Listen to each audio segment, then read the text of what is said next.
नमस्कार सभी साथियों को स्वागत करता हूं सभी का इस यूट्यूब चैनल पर जिसका नाम है स्टडी विद पीएन लोधा। साथियों, थर्ड ग्रेड शिक्षक भर्ती परीक्षा 2023 के लिए विद्यालय विषय जो आपके हैं, साथ ही शिक्षा मनोविज्ञान और शिक्षण विद्या, इन सभी से 40 बेहद ही महत्वपूर्ण वस्तुनिष्ठ प्रश्न लेकर आया हूं।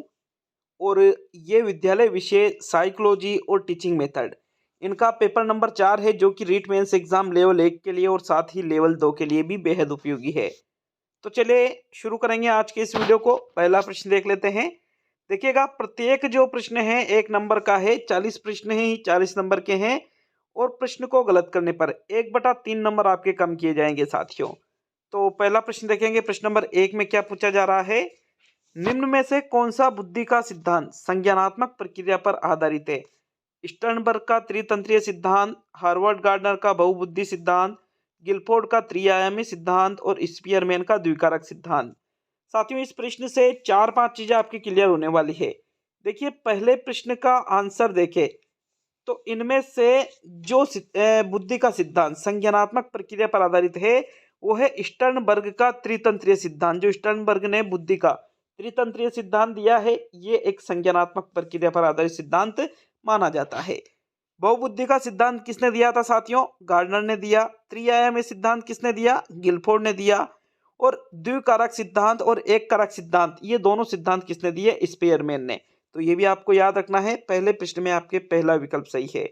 प्रश्न संख्या 2 की ओर बढ़ेंगे। तो दूसरा प्रश्न है आपके, एक पत्नी का अपने पति से प्रथम बार झड़प होने पर अपनी मां के घर लौट आ जाना, यह एक उदाहरण बनता है युक्तिकरण का, प्रतिक्रिया निर्माण का, प्रतिगमन का और विपरीत रचना का। तो भाई क्या हो रहा है कि पत्नी का अपने पति से प्रथम बार झड़प होती है, मतलब लड़ाई होती है, तो पत्नी वापस अपनी माँ के घर लौट आती है साथियों। इसको समायोजन की कौन सी युक्ति में शामिल किया जाएगा? तो भाई युक्तिकरण तो है नहीं, कोई बहाना नहीं ढूंढा जा रहा है, विपरीत रचना भी नहीं है, ना ही प्रतिक्रिया निर्माण। ये किसका उदाहरण है साथियों? प्रतिगमन का। विकल्प नंबर 3 आपके प्रश्न संख्या 2 का सही उत्तर है। नेक्स्ट तीसरे प्रश्न की ओर बढ़ेंगे। आपके प्रश्न संख्या 3 है। अभी हम साइकोलॉजी के प्रश्नों को कर रहे हैं, फिर टीचिंग मेथड के प्रश्नों को करेंगे और फिर विद्यालय विषय के प्रश्नों को करेंगे। तो तीसरा प्रश्न है, मानव विकास को निम्न क्षेत्रों में विभाजित किया जाता है: शारीरिक, संज्ञानात्मक, संवेगात्मक, सामाजिक, संवेगात्मक, संज्ञानात्मक, आध्यात्मिक, शारीरिक, मनोवैज्ञानिक, संज्ञानात्मक, संवेगात्मक और शारीरिक, आध्यात्मिक, संज्ञानात्मक और सामाजिक। तो भाई जो मानव विकास है इसको जिन क्षेत्रों में विभाजित किया जाता है, अगर हम बात करें तो आध्यात्मिक क्षेत्र में विभाजित नहीं किया जाता है। यहाँ पर भी आध्यात्मिक दे रखा है, तो दूसरा गलत, चौथा भी गलत। तीसरा या पहला? साथियों, संज्ञानात्मक भी है, संवेगात्मक भी है और सामाजिक भी है। अगर बात करें तो यहाँ भी शारीरिक है, यहाँ भी शारीरिक है, लेकिन इसमें सामाजिक है और इसमें मनोवैज्ञानिक है। तो भाई मनोवैज्ञानिक नहीं, सामाजिक क्षेत्र होता है वो। विकल्प नंबर 1 जो है आपके तीसरे प्रश्न का सही आंसर है। आगे बढ़ेंगे प्रश्न नंबर 4 की तरफ। चौथा प्रश्न देख लेंगे मित्रों। प्रश्न नंबर 4 है, किशोर प्रौढ़ों को मार्ग में बाधा समझते हैं जो उसे अपनी स्वतंत्रता का लक्ष्य प्राप्त करने से रोकते हैं। यह कथन किसका है? रोस का, कोल्सनिक का, वैलेंटाइन का और बिग वे हंट का। तो देखो, किशोरों से संबंधित ये कथन कहा गया है कि किशोर क्या समझते हैं? प्रौढ़ मतलब उनसे जो बड़े हैं, उनको अपने मार्ग में बाधा समझते हैं और उसे अपनी स्वतंत्रता का लक्ष्य प्राप्त करने से ये रोकते हैं, ऐसा किशोर समझते हैं। तो ये जो कथन कहा गया है, किसके द्वारा कहा गया है साथियों? चौथे प्रश्न का आंसर देखें तो ये कथन कोल्सनिक के द्वारा कहा गया है भाई। विकल्प नंबर 2 आपके चौथे प्रश्न का सही आंसर है। चलिए आगे बढ़ेंगे प्रश्न संख्या 5 की तरफ।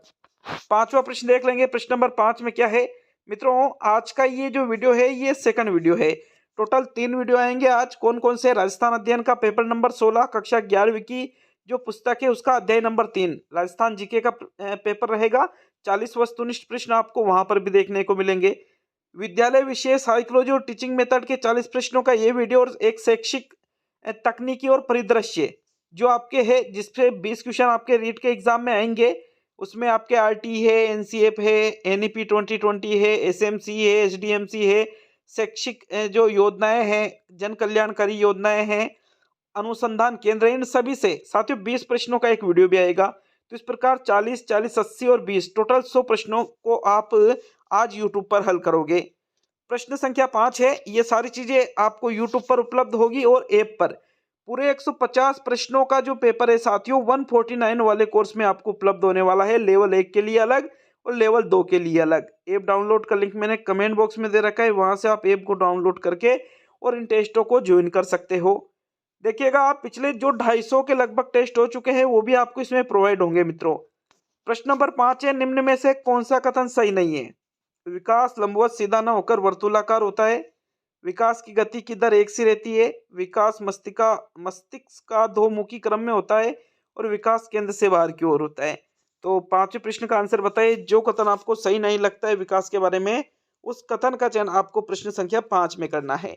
भाई देखो, विकास लंबवत सीधा ना होकर कैसा होता है? वर्तुलाकार होता है साथियों। सही है ये तो। केंद्र से बाहर की ओर होता है। मस्तिष्क अधोमुखी क्रम मतलब सिर से पैर की ओर। तीनों ही सही है, लेकिन दूसरा विकल्प कह रहा है कि विकास की गति की दर एक सी रहती है, तो ये गलत है। क्योंकि शैशवावस्था में विकास तीव्र गति से, बाल्यावस्था में थोड़ा मंद हो जाता है। अलग अलग क्षेत्रों में, कुछ क्षेत्रों में तीव्र हो जाता है, कुछ में मंद रहता है। फिर जैसे ही बालक किशोरावस्था में जाता है, कुछ क्षेत्रों में चेंज हो जाता है। जिन क्षेत्रों में पहले कम था वहां ज्यादा हो जाता है। मतलब एक समान गति नहीं रहती है, असमान गति होती है विकास की अलग अलग अवस्थाओं में। तो विकल्प नंबर 2 आपके असत्य कथन है, यह आपका आंसर होगा साथियों प्रश्न नंबर 5 का। छठे प्रश्न को देख लेंगे। प्रश्न नंबर 6 है, प्रत्यागमन के सिद्धांत के अनुसार प्रतिभाशाली माता पिता की संतान प्रतिभाशाली होती है। प्रतिभाशाली माता पिता की संतान अंतर्मुखी होती है या बहिर्मुखी होती है। और प्रतिभाशाली माता पिता की संतान मंदबुद्धि होती है। तो प्रत्यागमन का सिद्धांत क्या कहता है साथियों? कि जो प्रतिभाशाली माता पिता होते हैं उनकी संतान कैसी होती है? मंदबुद्धि। और मंदबुद्धि माता पिता की संतान प्रतिभाशाली, मतलब विपरीत उल्टा। प्रत्यागमन का सिद्धांत ऐसा कहता है। तो चौथा विकल्प आपके छठे प्रश्न का सही आंसर है। आगे बढ़ेंगे प्रश्न संख्या 7 की तरफ। सातवां प्रश्न देख लेंगे। प्रश्न नंबर 7 में क्या है? निम्न में से कौन सा कथन सीखने के लक्षण के रूप में नहीं मापा जा सकता है? सीखना कुछ ऐसी चीज है जो अनुभवों के परिणाम स्वरूप घटित होता है। व्यवहार का अध्ययन सीखना है। अनादिगम भी सीखने का हिस्सा है। और सीखना एक प्रक्रिया है जो व्यवहार में मध्यस्थता करती है। तो जो लक्षण सीखने के रूप में नहीं मापा जा सकता है उसका चयन आपको प्रश्न नंबर 7 में करना है। देखो, अनादिगम को भी सीखने का हिस्सा माना जाता है और सीखना एक कैसी प्रक्रिया है जो व्यवहार में क्या करती है? मध्यस्थता करती है। तीसरा सही है। चौथा सही है। सीखना कुछ ऐसी चीज है जो अनुभवों के परिणाम स्वरूप घटित होती है।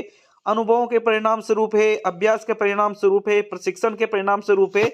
बिल्कुल पहला, तीसरा, चौथा सही है। व्यवहार के अध्ययन को हम सीखना नहीं कह सकते हैं। सीखने से तो व्यवहार में परिवर्तन आता है साथियों, स्थायी। तो दूसरा विकल्प आपके प्रश्न नंबर 7 का सही आंसर रहेगा। ठीक है, प्रश्न संख्या 8 की ओर बढ़ेंगे। आपके प्रश्न नंबर 8 में क्या है देख लेते हैं। प्रेरणा प्रबलन हास का सिद्धांत कहलाता है। हल वाला, फ्रायड वाला, स्किनर वाला या मेस्लो वाला?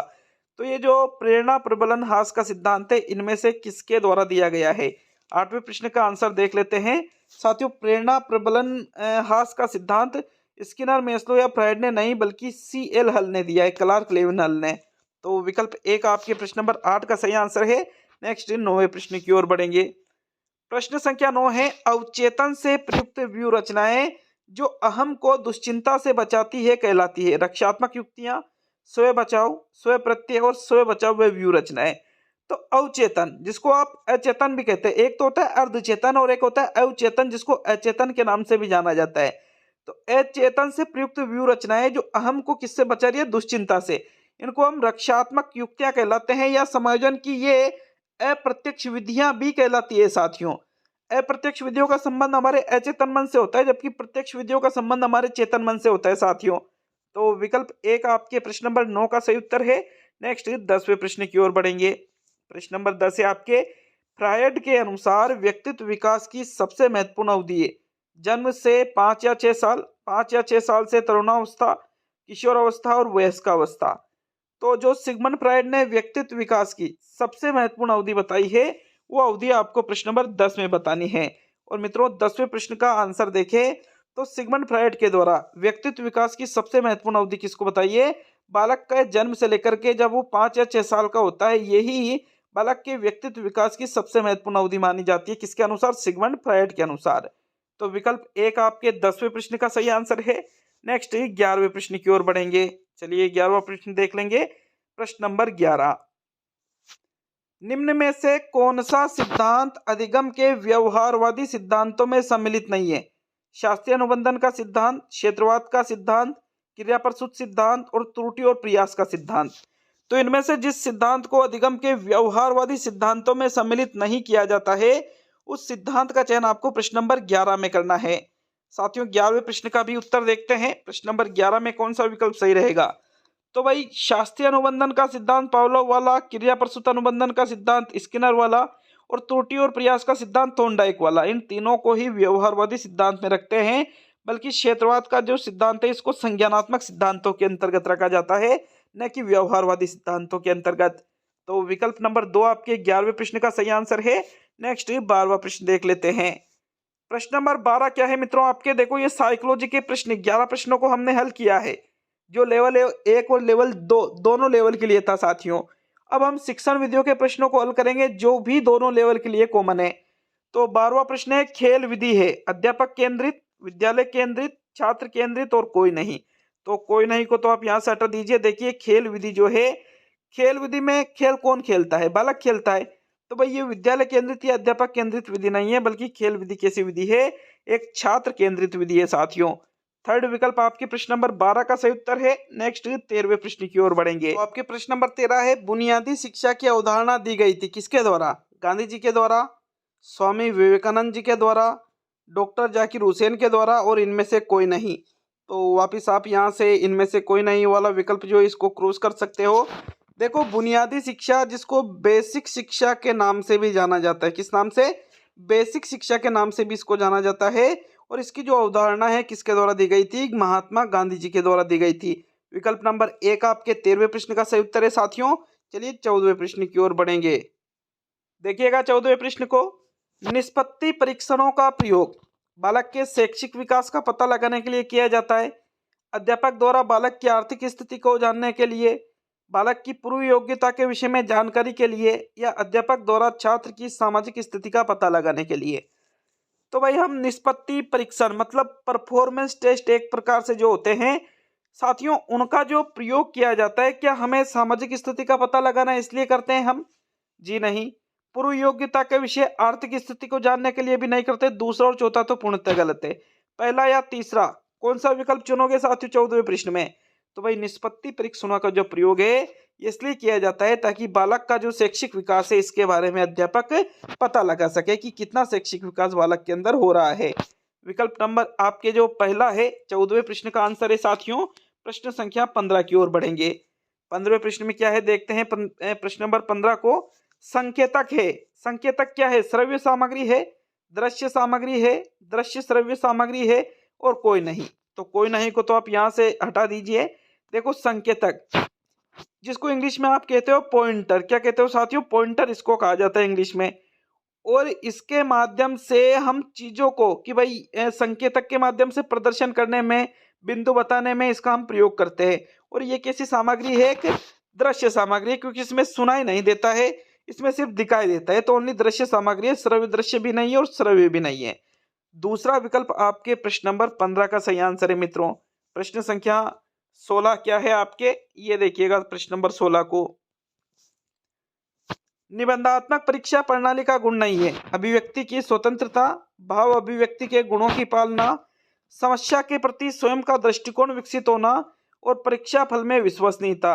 तो जो निबंधात्मक परीक्षा प्रणाली का गुण नहीं है उसका चयन आपको प्रश्न 16 में करना है। भाई निबंधात्मक मतलब बड़े प्रश्न जिसमें हम अपने विचारों को अच्छे से अभिव्यक्त कर सकते हैं, भाव अभिव्यक्ति के गुणों की भी पालना इसमें होती है और समस्या के प्रति स्वयं का दृष्टिकोण भी इसमें विकसित होता है। जैसे कि भाई इसकी आलोचना कीजिए, अपने विचार लिखिए, इस प्रकार से प्रश्न होते हैं ना। तो भाई ये सारे प्रश्न, ये जो सारे गुण है ये निबंधात्मक परीक्षा प्रणाली के है। लेकिन चौथा विकल्प कह रहा है परीक्षा फल में विश्वसनीयता, तो ये निबंधात्मक परीक्षा प्रणाली में नहीं पाई जाती है। परीक्षा फल में विश्वसनीयता जो वस्तुनिष्ठ प्रश्न होते हैं उनमें पाई जाती है। तो फोर्थ विकल्प आपके प्रश्न नंबर 16 का सही आंसर है मित्रों। 17वें प्रश्न की तरफ बढ़ेंगे। प्रश्न नंबर 17 है, एक छात्र के द्वारा गाय को सजीव बताया जा रहा है तथा पत्थर को निर्जीव बताया जा रहा है। इसमें उसने किस उद्देश्य की प्राप्ति दर्शाई है? ज्ञानात्मक, कौशलात्मक, अभिवृत्त्यात्मक और अवबोधनात्मक। भाई छात्र क्या कर रहा है, गाय को तो सजीव बता रहा है, ठीक है कि भाई गाय क्या है, सजीव है, और पत्थर को बता रहा है कि पत्थर क्या है, निर्जीव है। मतलब वो सजीव और निर्जीव में अंतर करना सीख गया है, और जहां अंतर करना सीख जाता है उसको किस में सम्मिलित किया जाता है, अवबोध में सम्मिलित किया जाता है साथियों। 17वें प्रश्न में आपके चौथा विकल्प आपका आंसर होगा। आगे बढ़ेंगे प्रश्न संख्या 18 की तरफ। तो 18वां प्रश्न देखेंगे, प्रश्न नंबर 18।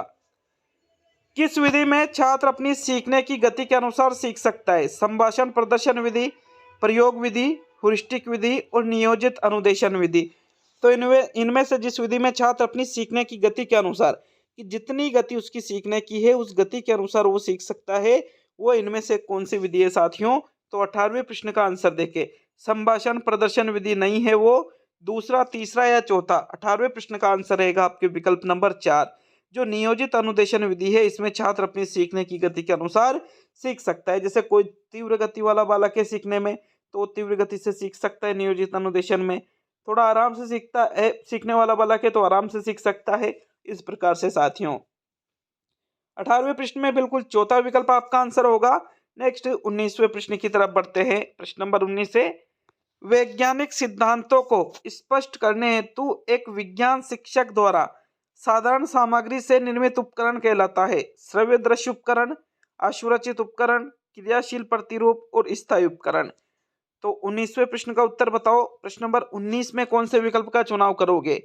देखो भाई, वैज्ञानिक सिद्धांतों को स्पष्ट करने के लिए विज्ञान शिक्षक क्या कर रहा है, खुद के द्वारा निर्मित साधारण सामग्री से निर्मित जो उपकरण है वो उसको बनाता है, फिर उन सिद्धांतों को स्पष्ट करता है। तो इस उपकरण को हम आशुरचित उपकरण के नाम से जानते हैं साथियों। कौन से नाम से जानते हैं? आशुरचित उपकरण के नाम से। 19वें प्रश्न में आपके दूसरा विकल्प सही रहेगा। नेक्स्ट 20वें प्रश्न की ओर बढ़ेंगे। प्रश्न नंबर 20 है आपके, शैक्षिक कार्यक्रमों का प्रमुख उद्देश्य है बालक का बौद्धिक विकास करना, बालक का मानसिक विकास करना, बालक का सर्वांगीण विकास करना, बालक का शारीरिक विकास करना। तो भाई एक तो होते हैं शैक्षिक कार्यक्रम जो पाठ्यक्रम के अनुसार किए जाते हैं, और एक होते हैं शैक्षिक कार्यक्रम जो अन्य गतिविधियां की जाती है विद्यालय में। तो साथियों जो शैक्षिक कार्यक्रम है इनका उद्देश्य क्या होता है कि भाई बालक का कैसा विकास हो, सभी प्रकार के जो क्षेत्र है उन सभी क्षेत्रों में बालक का विकास हो, ऐसा उद्देश्य होता है शैक्षिक कार्यक्रमों का। तो सर्वांगीण विकास करना आपके तीसरे विकल्प में है। बिल्कुल तीसरा विकल्प आपके प्रश्न नंबर 20 का सही उत्तर है मित्रों। 21वें प्रश्न की ओर बढ़ेंगे। 21 में क्या है तो देखते हैं 21 को, खेल खेल में भाषा की आरंभिक शिक्षा किस विधि में दी जाती है? ध्वनि साम्य विधि, साचार्य विधि, प्रश्नोत्तर विधि और सामूहिक पाठ विधि। खेल खेल में शिक्षा देना जिस विधि का गुण है उस विधि के बारे में आपको 21 में बताना है साथियों। 21 का आंसर देख लेते हैं। भाई देखो, सामूहिक पाठ विधि में तो सामूहिक रूप से पाठ का वाचन करवाया जाता है। प्रश्नोत्तर विधि में प्रश्नों को पूछ करके पाठ को पढ़ाया जाता है। तो इन दोनों में खेल खेल में शिक्षा नहीं दी जाती है। पहला या दूसरा विकल्प जो खेल खेल में भाषा की आरंभिक शिक्षा दी जाती है, तो वो कौन सी विधि है साथियों? साचार्य विधि है। कौन सी विधि है? साचार्य विधि। साचार्य विधि एक खेल पर आधारित विधि है जिसमें बालक को खेल खेल में शिक्षा प्रदान की जाती है। तो दूसरा विकल्प आपके 21 का सही उत्तर है। 22 की ओर बढ़ेंगे। 22वां प्रश्न है आपके, गणित के कक्षा कक्ष में महत्व दिया जाता है गणितीय विषय पर, गणितीय विषय प्रक्रिया और तर्क पर, समस्या समाधान की युक्तियों पर और गणितीय एल्गोरिदम और प्रणाली पर। तो गणित के कक्षा कक्ष में जिसको महत्व दिया जाता है वो आपको प्रश्न संख्या 22 में बताना है साथियों। 22 का उत्तर बताइए। 22 में कौन से विकल्प का चुनाव करोगे? देखो ऐसा है कि अगर आप 40 में से 30 से प्लस प्रश्न सही करते हो तो मतलब साइकोलॉजी, टीचिंग मेथड और विद्यालय विषय में आपकी पकड़ ठीक ठाक है, कोई दिक्कत वाली बात नहीं। आपके लगातार आपको तैयारी करनी है एग्जाम तक। साथियों गणित के कक्षा कक्ष में इनमें से किसको महत्व दिया जाता है? गणितीय विषय पर भी महत्व दिया जाता है, उसकी प्रक्रिया पर भी महत्व दिया जाता है और तर्क पर भी। तो ये बेस्ट विकल्प है आपके 22 में। इस वजह से आपके 22 में जो सेकंड विकल्प है ये आपका आंसर होगा मित्रों। 23 की ओर बढ़ेंगे। 23 में क्या है देखते हैं। 23 को, एक अध्यापक पाठ का विकास करते हुए सूत्र स्थापित करता है, बताइए हर्बर्ट की पंचपदी में वह किस पद पर है? प्रस्तावना के पद पर, प्रस्तुतिकरण के पद पर, अभ्यास कार्य पर और उद्देश्य कथन पर। अध्यापक के द्वारा क्या किया जा रहा है? पाठ का विकास किया जा रहा है। और पाठ का विकास करते हुए क्या किया जा रहा है, सूत्र स्थापित। तो ये प्रस्तावना में तो नहीं होता है, ना ही उद्देश्य कथन में। साथियों अभ्यासकारी या प्रस्तुतिकरण, भाई पाठ का विकास प्रस्तुतिकरण में ही किया जाता है। ये चीजें बिल्कुल आपको क्लियरली याद होना चाहिए साथियों। 23वें प्रश्न में आपके जो सेकंड विकल्प है प्रस्तुतिकरण, ये 23 का आंसर रहेगा। 24 की तरफ बढ़ेंगे। 24 में क्या पूछा गया है, देखिएगा प्रश्न नंबर 24 को, छात्रों की रचनात्मक शक्ति का विकास होता है अंक गणित शिक्षण से, रेखा गणित शिक्षण से, बीज गणित शिक्षण से और इनमें से कोई नहीं। तो इनमें से कोई नहीं को तो आप हटा दीजिए। देखो भाई रचनात्मक शक्ति की बात की जा रही है, छात्रों की जो रचनात्मक शक्ति है इसका विकास अंक गणित, बीज गणित या रेखा गणित, इनमें से किससे होता है साथियों। 24 का आंसर देखते हैं। तो भाई आपने देखा होगा कि रेखा गणित शिक्षण में रचनाएं की जाती है, सिद्ध किया जाता है चीजों को और आकृतियां बनाई जाती है, बिल्कुल इससे ही छात्रों की रचनात्मक शक्ति का विकास होता है। विकल्प नंबर जो 2 है आपके 24 का सही आंसर है। नेक्स्ट 25 की ओर देखे बढ़ेंगे। देखो 25वां प्रश्न टीचिंग मेथड का अंतिम प्रश्न है साथियों। इसके बाद हम विद्यालय विषय के प्रश्नों को हल करेंगे।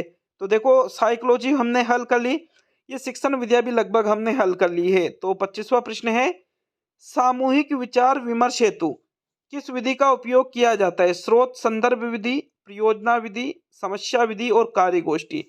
तो सामूहिक विचार विमर्श के लिए जिस विधि का उपयोग किया जाता है वो इनमें से कौन सी विधि है साथियों। प्रश्न नंबर 25 का आंसर देख लेते हैं। भाई सामूहिक विचार विमर्श के लिए कार्यगोष्ठी का आयोजन किया जाता है। किसका आयोजन किया जाता है, कार्यगोष्ठी का। चौथा विकल्प जो है आपके प्रश्न नंबर 25 का सही उत्तर है। अब हम साथियों आगे बढ़ेंगे सब्जेक्ट के जो प्रश्न है उनकी तरफ। अच्छा लगे वीडियो को लाइक और शेयर करके जाइएगा। चैनल पर नए हो तो सब्सक्राइब करके बेल आइकन ऑन कर लेना साथियों, ताकि प्रत्येक वीडियो का नोटिफिकेशन आप तक रेगुलर पहुंच सके।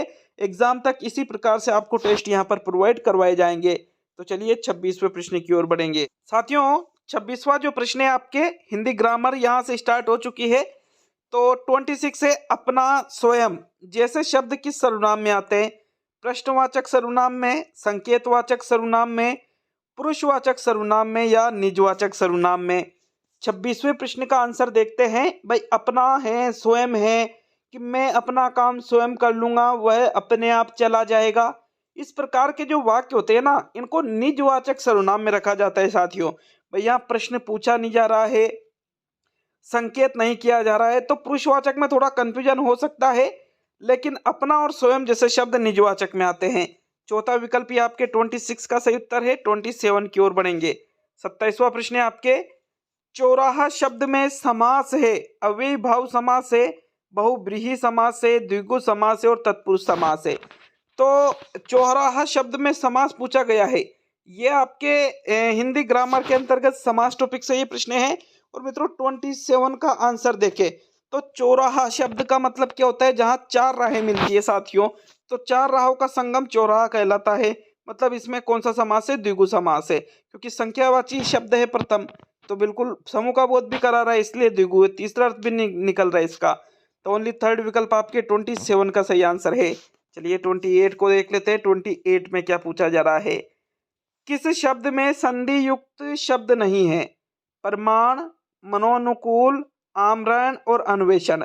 तो साथियों अगर बात करें तो अन्वेषण का संधि, भाई क्या पूछा गया है, किस शब्द में संधि युक्त शब्द नहीं है, संधि नहीं हो रही है। तो अन्वेषण का संधि विच्छेद क्या होगा, अनु प्लस एशन बराबर शब्द क्या बनेगा, अन्वेषण। यन संधि हो रही है। मन है प्लस अनुकूल शब्द बनेगा मनोनुकूल, विसर्ग संधि हो रही है। प्रमाण शब्द का विच्छेद होता है प्र प्लस मान बराबर शब्द क्या बनता है, प्रमाण। व्यंजन संधि यहाँ पर हो रही है साथियों। तो पहला में, दूसरा में और चौथा में, इनमें तो संधि हो रही है, लेकिन आमरण शब्द का निर्माण आ प्लस मरण शब्द में आ उपसर्ग लगने से आमरण शब्द बनाए। मतलब आमरण शब्द में कोई संधि नहीं है, अतः 28 में आपके थर्ड विकल्प आपका आंसर होगा। चलिए 29 की ओर बढ़ेंगे। 29 को देख लेते हैं। विलोम युग में शुद्ध नहीं है, क्षणिक का शाश्वत, पतन का उत्थान, शलाघा का प्रशंसा और गौरव का लाघव। तो इनमें से जो विलोम युग में शुद्ध नहीं है उसका चयन आपको 29 में करना है। देखो अगर देखें तो चारों ही एक बार विकल्प को अच्छे से देख लीजिएगा साथियों। क्षणिक का विलोम क्या होगा, शाश्वत होगा। क्षणिक मतलब कुछ क्षण, शाश्वत मतलब जो सदा चलता रहे। पतन का विलोम उत्थान होगा और गौरव का विलोम लाघव होगा। यहाँ पर भी पहला भी सही, दूसरा भी सही, चौथा भी सही, लेकिन तीसरा विकल्प श्लाघा का प्रशंसा नहीं होता है, श्लाघा का विलोम होता है निंदा। क्या होता है? निंदा होता है। विकल्प नंबर आपके जो 3 है, प्रश्न संख्या 29 का सही उत्तर है साथियों। अगले क्वेश्चन की ओर बढ़ेंगे। 30वां प्रश्न देख लेते हैं। प्रश्न नंबर 30 क्या है आपके? फूला ने समाना मुहावरे का अर्थ है कलंकित होना, बहुत प्रसन्न होना, खूब मौज करना और उत्तरदायित्व होना। तो भाई एक मुहावरा आता है कि वह तो फूला नहीं समा रहा है। इसका मतलब क्या है कि उसको किसी चीज की बहुत ज्यादा खुशी मिल गई है। मतलब फूला ने समाना जो मुहावरा है, इसका अर्थ क्या होता है साथियों? बहुत प्रसन्न होना। कलंकित होना नहीं है, ना ही उत्तरदायित्व लेना, खूब मौज करना नहीं, बल्कि बहुत प्रसन्न ही इसका आंसर होगा। तो बहुत प्रसन्न होना आपके प्रश्न संख्या 30 में जो दूसरा विकल्प है, यह आपके सही उत्तर है मित्रों। आगे बढ़ेंगे 31वें प्रश्न की तरफ। हिंदी के हमने प्रश्न देखे 26 से लेकर के 30 तक। 5 प्रश्न हिंदी ग्रामर के देख लिए साथियों। अब अगले सब्जेक्ट की तरफ बढ़ते हैं। आपके अगला सब्जेक्ट कौन सा है? विज्ञान। विज्ञान के प्रश्नों को देखेंगे तो देखिएगा प्रश्न नंबर 31 को। एथेनॉइड अम्ल को सामान्यतः कहते हैं फॉर्मिक अम्ल, कार्बोनिक अम्ल, एसिटिक अम्ल और एथेनॉल अम्ल। तो इनमें से जो एथेनॉइड अम्ल होता है, इनको सामान्य रूप से क्या कहा जाता है साथियों? 31 का आंसर बताइएगा। 31वें प्रश्न का आंसर क्या रहेगा आपके? तो 31वें प्रश्न में भाई जो एथेनॉइड अम्ल होता है, इसको सामान्यतः एसिटिक अम्ल के नाम से जाना जाता है मित्रों। किस नाम से जाना जाता है? एसिटिक अम्ल के। तो थर्ड विकल्प आपके 31वें प्रश्न का सही उत्तर है। नेक्स्ट 32वें प्रश्न को देख लेते हैं। 32 में क्या है आपके? नीला थोथा किसे कहा जाता है? कॉपर सल्फेट को, सोडियम सल्फेट को, मैग्नीशियम सल्फेट को और कैल्शियम सल्फेट को। तो इनमें से जिसे नीला थोथा कहा जाता है, उसका चयन आपको प्रश्न संख्या 32 में करना है। और साथियों 32वें प्रश्न का आंसर कौन सा रहेगा आपके? तो भाई 32 में देखे तो भाई जो नीलत होता है किसको कहा जाता है साथियों? जो कॉपर सल्फेट होता है, इसको ही क्या कहा जाता है? नीलत होता कहा जाता है। विकल्प नंबर 1 आपके प्रश्न नंबर 32 का सही उत्तर है। नेक्स्ट 33वें प्रश्न की ओर बढ़ेंगे। 33 में क्या है देखते हैं। 33 को, गति के नियम का प्रतिपादक कौन है? एरिस्टोटल, न्यूटन, गैलीलियो और इनमें से कोई नहीं। तो इनमें से कोई नहीं तो आपका आंसर होता ही नहीं है, इसको तो आप यहाँ से हटा सकते हो। गति के जो नियम हैं, इनमें से किसके द्वारा दिए गए हैं? तो मित्रों गति के नियम न्यूटन के द्वारा दिए गए हैं। किसके द्वारा दिए गए हैं? न्यूटन के द्वारा। गति के नियम का प्रतिपादक भी कौन है? न्यूटन है। दूसरा विकल्प आपके 33वें प्रश्न का आंसर होगा साथियों। आगे बढ़ेंगे प्रश्न संख्या 34 की तरफ। तो चलिए 34वां प्रश्न देख लेंगे। 34 में क्या पूछा गया है? प्रकाश के वर्ण विक्षेपण का उदाहरण है मृग मरीचिका, हीरे की चमक, प्रिज्म से प्राप्त स्पेक्ट्रम और प्रकाशीय तंतु। तो इनमें से जो प्रकाश के वर्ण विक्षेपण का उदाहरण है, उसका चयन आपको 34 में करना है साथियों। 34 में कौन सा विकल्प सही लगता है? भाई प्रकाश का जो वर्ण विक्षेपण होता है, इसका उदाहरण यहाँ पर कौन सा दे रखा है? थर्ड विकल्प आपके प्रकाश के वर्ण विक्षेपण का उदाहरण दे रखा है। प्रिज्म से प्राप्त जो स्पेक्ट्रम है, ये प्रकाश के वर्ण विक्षेपण का उदाहरण है। विकल्प नंबर 3 आपके प्रश्न नंबर 34 सही में सही है। भाई हीरा क्यों चमकता है? पूर्ण आंतरिक परिवर्तन के कारण हीरा चमकता है साथियों। तो यहाँ यह आपका आंसर नहीं होगा। नेक्स्ट 35वें प्रश्न की ओर बढ़ेंगे।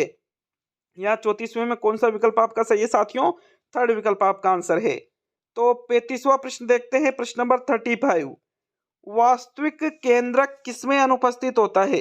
जीवाणुओं में, हरे शैवालों में, कवकों में और लाइकनों में। तो इनमें से वास्तविक केंद्रक जिसमें अनुपस्थित होता है, मतलब उपस्थित नहीं होता है, उसका चयन आपको 35वें प्रश्न में करना है। और साथियों 35वें प्रश्न में कौन सा विकल्प आपका आंसर होगा? तो भाई 35 का जो उत्तर है वो आपके विकल्प नंबर 1, बिल्कुल जीवाणुओं में वास्तविक केंद्रक अनुपस्थित होता है साथियों। किनमें? जीवाणुओं में। विकल्प 1 आपके 35वें प्रश्न का आंसर है। नेक्स्ट 36वें क्वेश्चन की ओर बढ़ेंगे साथियों। 36 में क्या है देख लेते हैं आपके प्रश्न नंबर 36 को। भाई आपके विज्ञान के प्रश्न पूरे हो चुके हैं। अब अगले जो प्रश्न है सामाजिक से संबंधित है, जिसमें राजस्थान जीके के प्रश्न सम्मिलित किए गए हैं अधिकतर। तो 36वां प्रश्न है, संविधान सभा के सदस्य के रूप में मूल संविधान पर हस्ताक्षर करने वाले प्रथम राजस्थानी थे? बलवंत सिंह मेहता, डॉक्टर भीमराव अंबेडकर, सरदार के एम पन्नीकर और सी एस वेंकटाचारी। तो 36वें प्रश्न का आंसर देखिएगा, संविधान सभा के सदस्य के रूप में मूल संविधान पर, जो मूल संविधान था, इस पर हस्ताक्षर करने वाले प्रथम राजस्थानी कौन थे साथियों? बलवंत सिंह मेहता थे। बहुत ही इंपॉर्टेंट क्वेश्चन है, याद रखना है इस प्रश्न को। प्रथम विकल्प आपके 36 का सही उत्तर है। नेक्स्ट 37 की ओर बढ़ेंगे। तो 37वां प्रश्न है आपके, संसद का निर्माण होता है लोकसभा व राज्यसभा से होता है, राष्ट्रपति लोकसभा व राज्यसभा से होता है, प्रधानमंत्री राष्ट्रपति और लोकसभा से होता है, और सिर्फ राज्यसभा से? तो भाई संसद में एक तो आपके लोकसभा भी होती है, संसद में एक आपके राज्यसभा भी होती है, और संसद में किसको सम्मिलित किया जाता है? राष्ट्रपति को सम्मिलित किया जाता है साथियों। तो राष्ट्रपति, लोकसभा और राज्यसभा से संसद का निर्माण होता है। विकल्प नंबर जो 2 है आपके प्रश्न नंबर 37 का सही आंसर है मित्रों। 38 की ओर बढ़ेंगे, लगभग वीडियो के लास्ट में चल रहे हैं। ऐप को डाउनलोड नहीं कर रखा है तो ऐप डाउनलोड जरूर करिएगा साथियों। लास्ट टाइम में जो आपको प्रैक्टिस की जरूरत है, बहुत ही शानदार प्रैक्टिस कर सकते हो आप 149 वाले कोर्स में, क्योंकि बिल्कुल एग्जाम लेवल के प्रश्न, एग्जाम पैटर्न पर आधारित प्रश्न आपको वहां पर देखने को मिल जाएंगे। 38वां प्रश्न है आपके, झूमिंग तथा वालरा कृषि राजस्थान के किस भाग में की जाती है? दक्षिणी भाग में, पश्चिमी भाग में, उत्तरी भाग में और पूर्वी भाग में? तो राजस्थान के जिस भाग में झूमिंग तथा वालरा कृषि की जाती है वो भाग आपको बताना है 38वें प्रश्न में। और साथियों 38वें प्रश्न का आंसर देखें तो झूमिंग तथा वालरा कृषि राजस्थान के दक्षिणी भाग में की जाती है। कौन से भाग में की जाती है? राजस्थान के दक्षिणी भाग में। विकल्प नंबर 1 आपके प्रश्न नंबर 38 का सही उत्तर है। अब सेकंड लास्ट प्रश्न की ओर बढ़ेंगे साथियों। 39 में क्या है देख लेते हैं।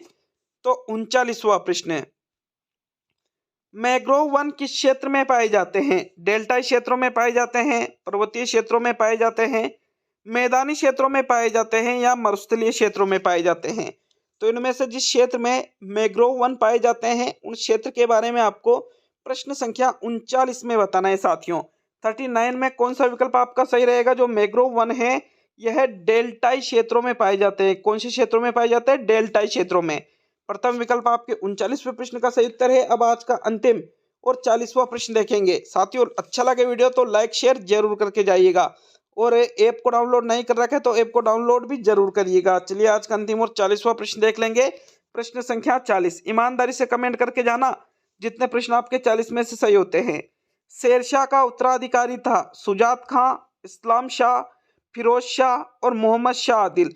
तो इनमें से जो शेरशाह सूरी का उत्तराधिकारी था, मतलब उसका पुत्र, तो साथियों उसका चयन आपको 40वें प्रश्न में करना है। और 40वें प्रश्न में देखें तो भाई देखो उत्तराधिकारी का मतलब बड़े बड़े पुत्र से लिया जाता है। और साथियों 40वें प्रश्न का आंसर कौन सा रहेगा?